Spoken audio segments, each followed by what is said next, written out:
변이 잘 나온다고 다 괜찮은 게 아닙니다. 이 말 의사 선생님께 들어보신 적 있으신가요? 많은 분이 배만 안 아프면 괜찮다고 생각하시죠. 하지만 장은 단순히 소화 기관이 아닙니다. 최근 국제 연구에서는 면역세포의 약 70%가 장에 존재한다고 밝혔습니다. 즉, 장은 우리 몸의 면역 본부예요. 두 번째, 뇌라고도 불립니다. 그런데 안타깝게도 나이가 들수록 장 속 유익균이 급격히 줄어듭니다. 60세 이상에서는 20대의 절반 수준으로 감소한다는 보고도 있어요. 이게 바로 별다른 이유 없이 피로하고 입냄새가 나고 기분이 가라앉는 이유 중 하나죠. 저도 예전에 그냥 나이 들어서 그런가 보다 생각했습니다. 그런데 어느 날 이유 없는 복부 팽만과 변비가 반복되며 몸이 무거워졌어요. 그때 깨달았습니다. 장 건강이 무너지면 마음과 체력까지 함께 무너진다는 것을요. 더 놀라운 사실이 있습니다. 장에서 만들어지는 세로토닌이라는 물질 들어보셨나요? 행복 호르몬이라고 불리는 이 물질의 90%가 장에서 생성됩니다. 뇌가 아니라 장에서 만들어지는 거예요. 그래서 장 건강이 나빠지면 우울감이나 불안감까지 느끼게 되죠. 실제로 한 연구에서는 장내 유익균이 감소한 그룹에서 우울증 발병률이 2배 이상 높았다고 합니다. 단순히 배가 아픈 문제가 아니라는 거죠. 또한 장 건강이 나쁘면 피부 트러블도 증가합니다. 장에서 제대로 처리되지 못한 독소가 혈액을 타고 피부로 나오기 때문이에요. 많은 분들이 병원에 가면 대장 내시경만 하면 된다고 생각하십니다. 물론 중요한 검사죠. 하지만 내시경으로는 장내 미생물 균형까지는 확인할 수 없어요. 눈에 보이는 염증이나 용종은 찾을 수 있지만 유익균과 유해균의 비율, 장 점막의 건강도는 따로 검사해야 합니다. 오늘 영상 끝까지 보시면 장 속 유익균을 2주 만에 회복시키는 루틴도 공개할게요. 지금부터 하나씩 차근차근 말씀드리겠습니다. 장 건강의 핵심은 리듬입니다. 아침에 일어나서 물 한 잔, 점심 후 10분 걷기, 저녁 식사 후 3시간 내 취침 금지. 이 단순한 루틴이 장 운동을 일정하게 만들어줍니다. 한 국내 연구에 따르면 아침 공복에 미지근한 물 300ml를 마신 그룹이 변비 개선율 43%를 보였습니다. 또 식사 후 10분간 천천히 걷는 것만으로도 장 운동 속도가 15% 향상된다는 결과도 있어요. 제가 만난 70대 어르신 한 분은 매일 같은 시간에 따뜻한 보리차를 마시며 신문을 읽고 화장실에 가신다고 했습니다. 그분 말씀에 따르면 이 습관 하나로 약을 끊었다고 하시더군요. 핵심은 리듬입니다. 약보다 보조제보다 몸의 시계를 되살리는 것이 먼저예요. 우리 몸은 생체의 리듬에 따라 움직입니다. 장도 마찬가지죠. 아침 6시에서 8시 사이가 장 운동이 가장 활발한 시간대입니다. 이 시간을 놓치면 하루 종일 배변 리듬이 깨지게 돼요. 그래서 아침 루틴이 정말 중요합니다.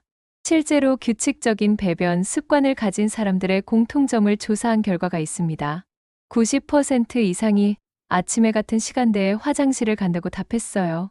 억지로 참거나 미루지 않는 것도 중요하죠. 또 하나 중요한 것은 식사 시간입니다. 매일 비슷한 시간에 식사를 하면 장이 그 시간에 맞춰 소화액을 분비하고 연동 운동을 준비합니다. 불규칙한 식사는 장에게 혼란을 주는 거예요. 저녁 늦게 먹는 습관도 문제입니다. 취침 3시간 전에는 식사를 마쳐야 해요. 그래야 장이 충분히 소화하고 쉴 수 있습니다. 밤에 장이 쉬지 못하면 다음날 아침 배변 리듬도 깨지게 되죠. 한 가지 더 말씀드리면 스트레스를 받을 때는 의식적으로 심호흡을 하세요.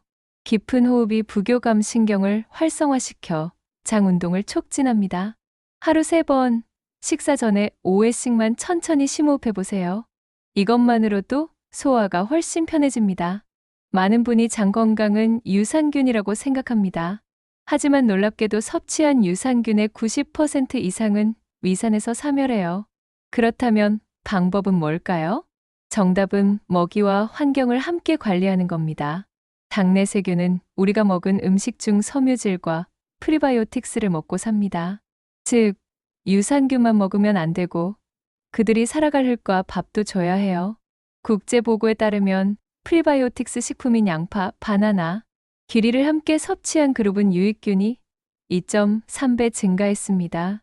따라서 매일 아침 유산균과 바나나 반 개, 점심에는 현미밥과 채소 한 접시가 가장 이상적 조합이죠. 여기서 많은 분들이 오해하시는 게 있습니다. 비싼 유산균을 먹으면 효과가 더 좋을 거라는 생각이에요. 하지만 가격보다 중요한 건 균주의 종류와 개수입니다. 최소 100억 개 이상의 유산균이 장까지 살아서 도달해야 효과가 있어요. 그리고 유산균도 사람마다 맞는 종류가 다릅니다. 어떤 사람에게 효과가 좋았다고 해서 나에게도 똑같이 효과가 있는 건 아니에요. 최소 2주에서 4주 정도 먹어보고 본인에게 맞는지 확인해야 합니다. 발효식품도 훌륭한 유산균 공급원입니다. 김치, 된장, 청국장 같은 전통 발효식품에는 살아있는 유산균이 풍부해요. 특히 김치에는 락토바실러스라는 유익균이 많이 들어있죠. 하루 한 공기 정도 드시면 충분합니다. 하지만 주의할 점도 있어요. 발효식품은 염분이 높을 수 있으니 과하게 드시면 안 됩니다. 또 너무 오래 발효된 김치는 오히려 유산균 수가 줄어들 수 있어요. 적당히 익은 김치가 가장 좋습니다. 요구르트를 드실 때도 설탕 함량을 확인하세요. 당분이 너무 많으면 유해균이 오히려 증식할 수 있습니다. 무가당 플레인 요구르트가 가장 좋고 과일을 직접 넣어 드시는 걸 추천합니다. 제가 40대 후반이었을 때 일 때문에 스트레스를 많이 받았습니다. 그 시기엔 변비가 심해지고 식후엔 배가 땅처럼 단단해졌죠. 병원에서는 특별한 이상은 없다고만 했어요. 그때 처음 알았습니다. 스트레스가 장 운동을 멈추게 한다는 사실을요. 연구에 따르면 코르티솔이라는 스트레스 호르몬이 장내 유익균 수를 40% 감소시킨다고 합니다. 결국 저는 몸보다 마음의 문제임을 인정했어요. 하루 10분 명상, 그리고 저녁 8시 이후 업무 중단. 단 2가지로 2주 만에 증상이 사라졌습니다. 여러분도 혹시 이상은 없다고 하는데 불편한 경험 있으신가요? 그게 바로 장이 보내는 도와달라는 신호입니다. 그 당시 제가 얼마나 힘들었는지 아직도 기억이 생생합니다. 아침에 일어나면 배가 더부룩하고 화장실에 앉아도 시원하게 나오지 않았어요. 그래서 약국에서 변비약을 사 먹기 시작했죠. 처음에는 효과가 있었습니다. 하지만 점점 약의 양을 늘려야 했어요. 나중에는 약 없이는 배변이 불가능한 상태가 됐습니다. 그제야 제가 잘못된 길로 가고 있다는 걸 깨달았죠. 병원을 3곳이나 다녔습니다. 모두 같은 얘기를 했어요. 대장 내시경 결과는 정상이고 과민성 대장 증후군일 가능성이 있다고요? 약을 처방받았지만 근본적인 해결책은 아니었습니다. 그때 한 지인이 저에게 물었습니다. 요즘 스트레스 많이 받으세요? 그 질문이 계기가 됐어요. 제 생활을 돌아보니 업무 스트레스로 하루 종일 긴장 상태였습니다. 밥도 급하게 먹고 잠도 제대로 못 자고 있었죠. 그래서 결심했습니다. 내 몸을 먼저 챙기자고요. 아침 출근 전 10분 명상을 시작했어요. 처음엔 어색했지만 점점 익숙해졌습니다. 그리고 저녁 8시 이후엔 업무 메일도 확인하지 않았어요. 놀랍게도 2주 만에 변화가 왔습니다.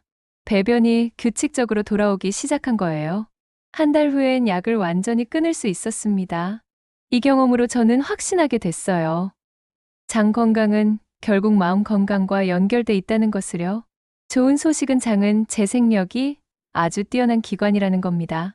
국제 보고에 따르면 장 점막 세포는 3일에서 5일마다 새로 만들어져요. 즉, 오늘부터라도 관리하면 일주일 후엔 완전히 다른 장 환경이 될 수 있습니다. 그 첫 단계는 아침 공복 습관 리셋입니다. 미지근한 물 300ml, 스트레칭 5분, 화장실 시도 1회. 시간을 고정하는 게 중요해요. 이 3가지만 지켜도 장 시계가 다시 맞춰집니다. 장이 회복될 수 있다는 건 과학적으로 증명된 사실입니다. 한 연구에서는 건강한 식습관과 생활 패턴을 유지한 그룹이 2주 만에 장내 유익균 비율이 35% 증가했다고 해요. 단 2주입니다. 또 다른 연구에서는 60대 이상 어르신들을 대상으로 실험을 했습니다. 규칙적인 식사와 수분 섭취, 가벼운 운동만으로 한 달 만에 변비 증상이 65% 개선됐어요. 약을 쓰지 않고도 말이죠. 중요한 건 포기하지 않는 겁니다. 많은 분들이 며칠 해보다가 효과가 없다고 포기하세요. 하지만 장은 최소 2주의 시간이 필요합니다. 몸이 새로운 리듬에 적응하는 시간이 필요하거든요. 저도 처음 시작할 때 일주일 정도는 변화가 없었어요. 하지만 10일째 되던 날 아침에 자연스럽게 배변이 됐습니다. 그 뒤로는 점점 좋아졌죠. 2주 후엔 복부 팽만감도 사라졌어요. 나이가 많다고 포기하지 마세요. 70대, 80대에도 장 건강은 충분히 회복됩니다. 실제로 90세 어르신도 식습관 개선으로 장 건강을 되찾은 사례가 있어요. 중요한 건 시작하는 용기입니다. 한 가지 더 희망적인 소식이 있습니다. 장이 건강해지면 다른 질환도 함께 좋아지는 경우가 많아요. 피부가 맑아지고 피로가 줄어들고 기분도 좋아집니다. 장이 우리 몸 전체의 건강을 좌우하기 때문이죠. 그러니 지금 당장 시작하세요. 오늘 저녁부터 일찍 드시고 내일 아침 물 한 잔으로 시작해보는 겁니다. 작은 변화가 큰 결과를 만듭니다. 첫 번째 팁, 유익균이 좋아하는 삼색 식단입니다. 원리는 간단해요. 다양한 색의 식물이 장내 미생물 다양성을 높여줍니다. 방법은 하루 식사에 3가지 색을 포함하는 거예요. 예를 들어 빨강 토마토, 초록 시금치, 노랑 단호박 이런 식으로요. 주의할 점도 있습니다. 튀기거나 절인 음식은 피하세요. 익히되 물기를 빼서 섭취하는 게 좋아요. 효과는 확실합니다. 국내 60대 이상 대상 연구에서 변비 개선율 38%, 가스 감소율 45%를 보였어요. 색깔별로 들어있는 영양소가 다릅니다. 빨간색 채소에는 라이코펜이 풍부하고 초록색에는 엽록소와 식이섬유가 많아요. 노란색에는 베타카로틴이 들어있죠. 이런 다양한 영양소가 장내 세균에게 풍부한 먹이가 됩니다. 실천 방법을 구체적으로 말씀드리죠. 아침엔 토마토 반 개와 시금치 한 줌을 넣은 계란찜을 드세요. 점심엔 현미밥에 단호박찜과 브로콜리 무침을 곁들이고요. 저녁엔 당근과 양배추를 넣은 된장찌개가 좋습니다. 계절별로 제철 채소를 활용하면 더 좋아요. 봄엔 냉이와 달래, 여름엔 오이와 가지, 가을엔 무와 배추, 겨울엔 시금치와 웡이 좋습니다. 제철 식재료가 영양가도 높고 가격도 저렴하죠. 두 번째 팁, 유산균보다 중요한 수분 루틴입니다. 원리를 설명하죠. 수분이 부족하면 장 점막이 건조해져서 독소가 쌓입니다. 방법은 하루 총 1.5리터에서 2리터를 섭취하는 거예요. 식후 30분 후 1컵씩 마시는 게 권장됩니다. 주의사항이 있습니다. 한 번에 몰아 마시지 마세요. 조금씩 자주 마시는 게 중요해요. 효과는 놀랍습니다. 변비 약 복용자 30%가 약을 끊은 사례가 보고됐어요. 물을 마시는 타이밍도 중요합니다. 아침 공복에 미지근한 물 한 잔은 필수예요. 장을 깨우는 신호가 되거든요. 식사 30분 전에 마시면 포만감도 생기고 과식을 예방할 수 있습니다. 찬물보다는 미지근한 물이 좋습니다. 찬물은 장을 자극해서 설사를 유발할 수 있어요. 특히 아침엔 몸이 차가운 상태니까 따뜻한 물이 더 좋죠. 커피나 녹차는 수분 섭취에 포함되지 않습니다.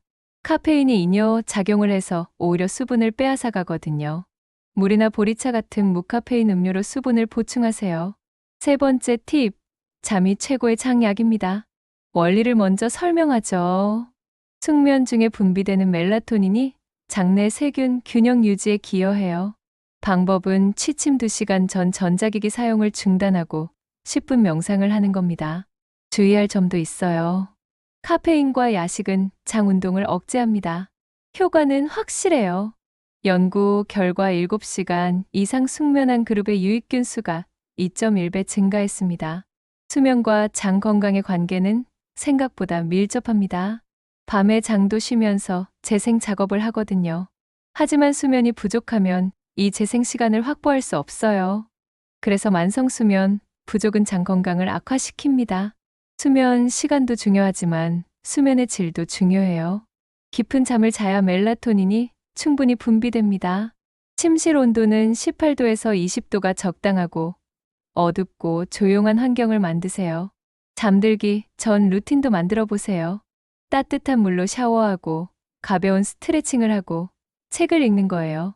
이런 루틴이 몸에게 이제 잘 시간이라는 신호를 보냅니다. 낮잠도 적절히 활용하면 좋습니다. 하지만 30분을 넘기지 마세요. 너무 오래 자면 밤 수면에 방해가 되거든요. 점심 식사 후 20분 정도 눈을 붙이는 게 딱 좋습니다. 네 번째 팁, 기분 좋은 장 스트레칭입니다. 원리는 복부 근육 운동이 장 연동 운동을 촉진한다는 거예요. 방법은 아침과 저녁 5분씩 무릎 끌어안기 스트레칭을 하는 겁니다. 주의사항, 식사 직후는 피하세요. 효과는 확실합니다. 2주간 실험에서 복부 팽만감이 52% 감소했다는 보고가 있어요. 구체적인 방법을 알려드리죠. 누운 상태에서 무릎을 가슴 쪽으로 천천히 당깁니다. 10초간 유지하고 천천히 펴세요. 이걸 10회 반복하면 됩니다. 호흡도 중요해요. 무릎을 당길 때 숨을 내쉬고 펼 때 들이마시세요. 옆으로 누워서 하는 스트레칭도 좋습니다. 왼쪽으로 누워 오른쪽 무릎을 가슴으로 당기고 반대로도 해보세요. 이 동작은 특히 가스 배출에 효과적이에요. 서서 하는 스트레칭도 있습니다. 허리에 손을 대고 천천히 원을 그리듯 돌려보세요. 시계 방향으로 10회, 반시계 방향으로 10회. 장의 연동 운동 방향과 같아서 더 효과적입니다. 요가의 고양이 자세도 추천합니다. 네 발로 엎드려 등을 둥글게 말았다 펴는 동작이에요. 척추와 복부를 함께 자극해서 소화를 돕습니다. 다섯 번째 팁, 나만의 장 루틴 노트입니다. 원리는 간단해요. 기록은 무의식을 습관으로 만듭니다. 방법은 매일 식사 시간, 화장실 시간, 기분 상태를 기록하는 거예요. 주의사항, 강박적으로 하지 마세요. 세 줄만 써도 충분합니다. 효과는 확실해요. 1개월 실천 후 배변 규칙성이 60% 향상됐다는 보고가 있습니다. 기록을 하다 보면 내 몸의 패턴이 보입니다. 어떤 음식을 먹었을 때 배가 편한지, 어떤 활동 후에 배변이 잘 되는지 알게 돼요. 이런 정보가 쌓이면 나만의 최적 루틴을 만들 수 있습니다. 노트의 양식을 간단하게 알려드리죠. 날짜, 아침 식사 시간, 배변 시간, 오늘 기분. 이 네 가지만 적으면 됩니다. 스마트폰 메모장을 활용해도 좋아요. 중요한 건 지속성입니다. 하루 이틀 빼먹어도 괜찮아요. 다시 쓰기 시작하면 됩니다. 완벽하게 하려다 포기하는 것보다 대충이라도 꾸준히 하는 게 낫습니다. 오늘 영상 체크리스트입니다. 아침 공복물 300무, 하루 3색, 식단, 식후 10분 걷기, 숙면 전 명상 10분, 나만의 루틴 노트 작성. 이 5가지만 기억하세요. 최종 요약 들어갑니다. 첫째, 장은 면역의 70%를 담당하는 두 번째 뇌입니다. 둘째, 유산균보다 중요한 것은 리듬과 먹이예요. 셋째, 스트레스와 수면이 장 건강을 좌우하죠. 넷째, 2주 만에 회복 가능한 재생기관입니다. 다섯째, 기록과 꾸준함이 최고의 약이에요. 오늘 말씀드린 5가지 루틴, 단 2주만 실천해도 몸이 가벼워지고 얼굴빛이 달라집니다. 하지만 모든 사람에게 똑같이 적용되진 않아요. 개인차가 있으며 전문의 상담이 필요할 수 있습니다. 여러분, 장이 건강해야 마음도 행복합니다. 병원에서도 잘 말하지 않는 장 건강의 비밀. 오늘 영상이 도움이 되셨다면 구독과 좋아요 잊지 마세요. 다음 영상에서 또 만나요. 건강하세요.